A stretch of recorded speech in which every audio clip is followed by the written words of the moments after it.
Right, ప్రార్థన చేసుకుని ముందుకు వెళ్దాం.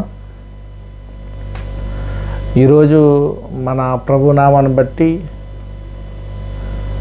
ఇలా యూట్యూబ్ ద్వారా మిమ్మల్ని యోహాను సువార్త పరిచయం చేయాలని, యోహాను సువార్తలో ఉన్న విలువైన మాటలు మీకు తెలియపరచాలని ఇలా మేము ముందుకు రావటం జరిగింది. కానీ దేవుని మహాప్రేమను బట్టి సువార్తలు మత్తయి, మార్కు, లూకా, యోహాను ఈ 4 సువార్తలు కూడా యేసుక్రీస్తు ప్రభువారు చనిపోయి పునరుద్ధానుడైన తర్వాత ఆయు కాలాల బట్టి రాయబడ్డ సువార్తలు. ఈ 4 సువార్తలు మత్తయి గారు ఒక శిశువుడిగా ఆయన ఎన్నుకోవటం జరిగింది. అలాగే యోహాను గారు ఒక శిశువుడిగా ఎన్నుకోవటం జరిగింది. లూకా గారు అన్యుడు అయినా, డాక్టర్ అయినా, ఆయన దగ్గర నుంచి కూడా వంశవళి పట్టికలో నాతాన్ నుంచి యేసుప్రభు గారు వచ్చారన్నది కూడా నాతాను లూకా గారు మనకు తెలియపరుస్తున్నారు. ఇంకా మార్క్ గారు చూస్తే ఇంకా ఆయనది ఎంత స్పీడ్గా ఆయన రాస్తారో ఇంకా చెప్పక్కర్లేదు. సువార్తను మనం అర్థం చేసుకోవడానికి వెళ్ళకముందు యోహాను సువార్త 15 అధ్యాయానికి వెళ్ళాలి. ఇదంతా కూడా పరిశుద్ధాత్మ ప్రేరేపణ చేత రాయబడ్డ సువార్తలు. జరిగిపోయిన తర్వాత, ప్రభు ఆరోహణం అయిపోయిన తర్వాత రాయబడ్డ మాటలు. ఆయన ఉన్నప్పుడు ఎలా జరిగిందో పరిశుద్ధాత్ముడు భక్తుల చేత రాయించిన సువార్త. ఆయన పునరుద్ధానుడై వెళ్ళిపోయిన తర్వాత రాయబడ్డ సువార్తలు. ఆయన ఒక మాట అంటారు, నేను నా తండ్రి పక్కకి వెళ్ళిపోయి అక్కడి నుంచి పరిశుద్ధాత్మను ఆదరణకర్త పంపు వరకు కూడా మీరు ఎక్కడికి కూడా యెరూషలేమును విడిచిపెట్టి వెళ్ళకండి. అందుకని అపోస్తల కార్యము 2వ అధ్యాయములో ఉన్న ఆ భావం ఏంటనుకున్నారు? అందరూ పరిశుద్ధాత్మను వరమును పొంది భాషలతో మాట్లాడి, కానీ ఒక్క ప్రాంతములు కాదళ్ళు, ఆయు ప్రాంతాల నుంచి వచ్చారు యూదులే. అప్పటికే భాష మారిపోయింది, ఆ భాష ఇక్కడ మాట్లాడటం జరిగింది అక్కడ. కాబట్టి సువార్తను చదువుతున్నప్పుడు ఏది మనసులో పెట్టుకుని సువార్త అంతా చదవాలంటే, అయిపోయిన తర్వాత ప్రభు వచ్చి ఆయన రక్తమును కార్చి ఆ రక్తం ద్వారా ప్రపంచాన్ని శుద్ధి చేసి, లోకాన్ని శుద్ధి చేసి, ప్రపంచాలను క్షమించండి, అందరినీ కూడా శుద్ధి చేసి, నీ కోసం నా కోసం తండ్రి కుడిపరుషు మీద ఎదురు చూస్తూ, నా కుమార్తె నా కుమారుడు ఎప్పుడు నా తట్టు తిరుగుతారు, నా చేతులు అలా చాపుకుంటూ చూస్తున్నాడు ఆయన. కానీ మనం తిరగాలి. 2 మార్గాలండి. ఒకటేమో జీవ మార్గం, ఒకటేమో నాశనకరమైన మార్గం. ఈ భౌతికమైన మరణం ఉన్నది, ఆత్మీయమైన మరణం ఉన్నది. భౌతికమైన మరణము మనం అందరం కళ్ళారా చూస్తున్నాం. మనకంటే ముందున్న వాళ్ళు వెళ్ళిపోతున్నారు, మనకంటే చిన్నోళ్ళు వెళ్ళిపోతున్నారు, మనకంటే పెద్దోళ్ళు వెళ్ళిపోతున్నారు, మనకంటే మిడిల్ వయసు వాళ్ళు అందరూ వెళ్ళిపోతున్నారు. అందరూ కూడా ఒక చెట్టుకి వెళ్తున్నారంటే ఒక చోటుకి కాదు, ఒకరేమో ఇటు, ఒకరేమో అటు. ఒకరేమో నిత్య జీవానికి వెళ్తున్నారు, ఒకరేమో నాశనాన్ని మార్గానికి వెళ్ళిపోతున్నారు. ఎందుకు అంటే సువార్తను సరిగ్గా అర్థం చేసుకోక.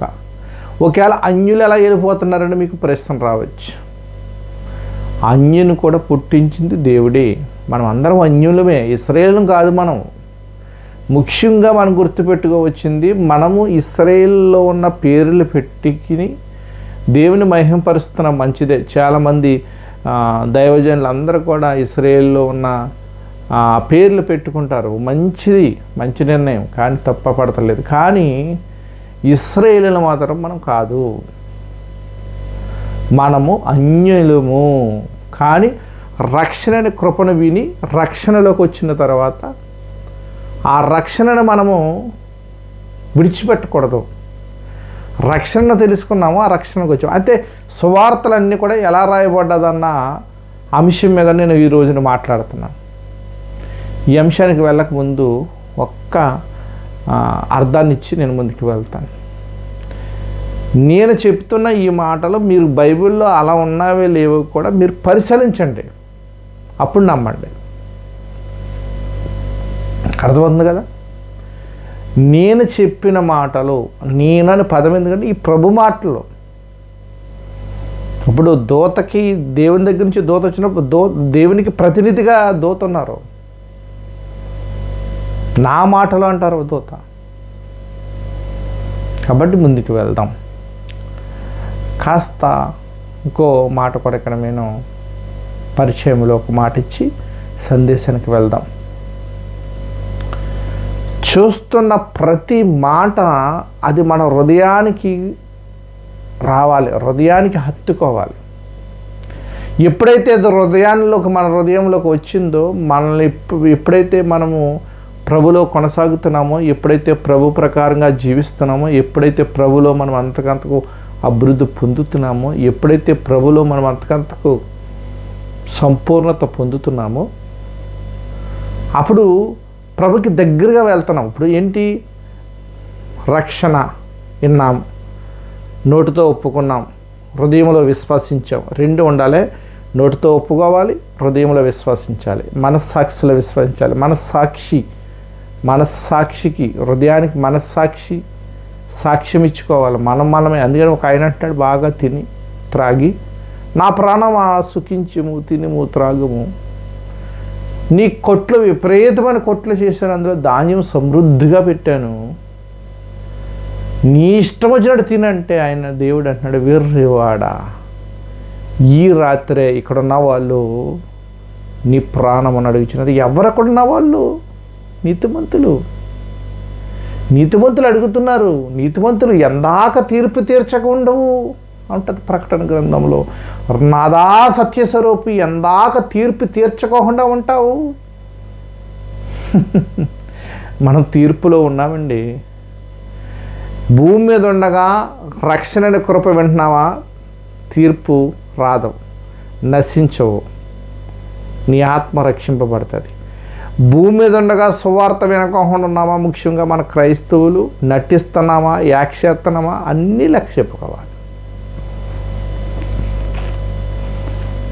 కాబట్టి ఒక్క మాట నేను కీర్తన గ్రంథంలో మీకోసం చదివి వాక్య ధ్యానానికి వెళ్దాం. 62వ కీర్తన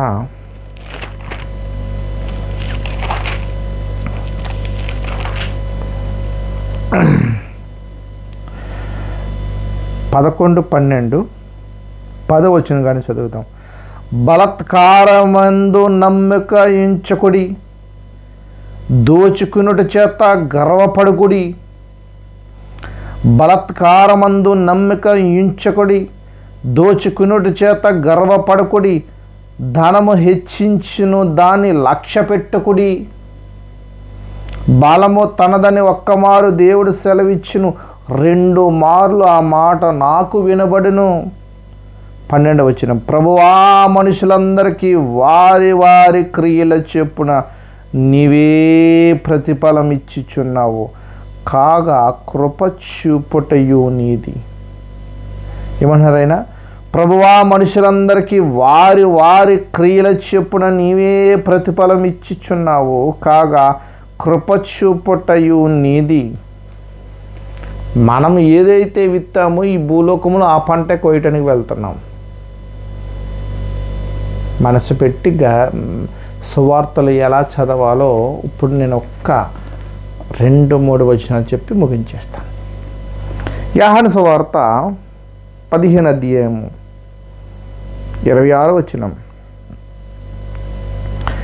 తండ్రి యొద్ద నుండి మీ యొద్దకు నేను పంపబోవు ఆదరణకర్త అనగా తండ్రి యొద్ద నుండి బయలుదేరి సత్యస్వరూపకు ఆత్మ వచ్చినప్పుడు ఆయన నన్ను గూర్చి సాక్ష్యమిచ్చును.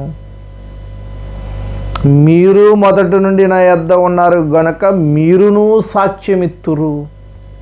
ఇలా రాయబడ్డది. అర్థమైందా? మీరు అర్థమైందా? నా మాటలు అర్థమవ్వయా? తండ్రి పక్కకి వెళ్ళిపోయారు కుమారుడు. అక్కడి నుంచి 50 దినాల తర్వాత పరిశుద్ధాత్మను పంపారు. ఇప్పుడు పరిశుద్ధాత్మ కాలం.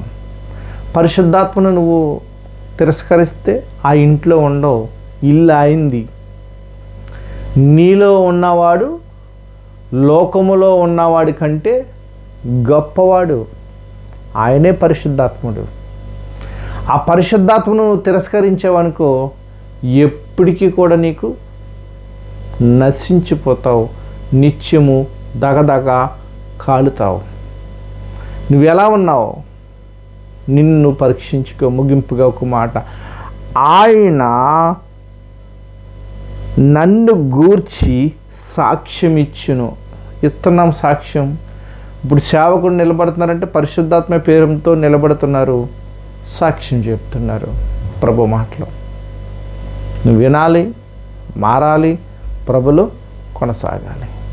అట్టి కృప వింటున్న నీకు, చెప్తున్న నాకు, యావత్ ప్రపంచానికిలో ఉన్న క్రైస్తవులందరికీ కలుగునుగాక. ఆమేన్. అందరికీ వందనాలు, అభినందనలు తెలియపరుస్తున్నాను. కాస్త ప్రార్థన చేసుకుని ముగించుకుందాం. మమ్మల్ని మిక్కిలిగా ప్రేమించిన నా పరలోక తండ్రి, నీ చిత్తాన్ని బట్టి నీ విలువైన మాటలు ప్రభు చెప్పి ఉన్నాను.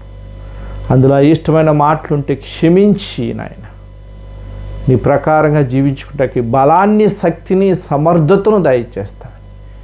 యేసు పరిశుద్ధమైన నామను బట్టి అడుగుచున్నాను నా పరమ తండ్రి. ఆమేన్. అందరికీ వందనాలండి. Thank you all.